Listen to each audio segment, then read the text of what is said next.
বাবাই? হ্যাঁ। তোর হাতে এটা কিসের কাগজ? রেজাল্ট। দেখি। বাংলাতে 16, ইংলিশে 7, ইতিহাসে 13।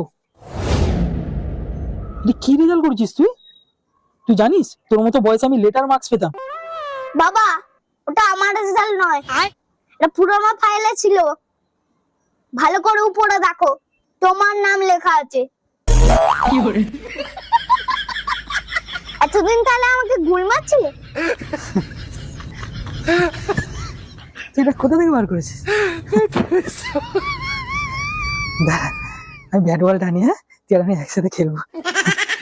যখনই আমি একটু কম পেতাম তখনই বলতো যে আমি 100 পেতাম। এতো 100 পাওয়া দূরের কথা, এতো বাক্স নিয়ে বসে আছে।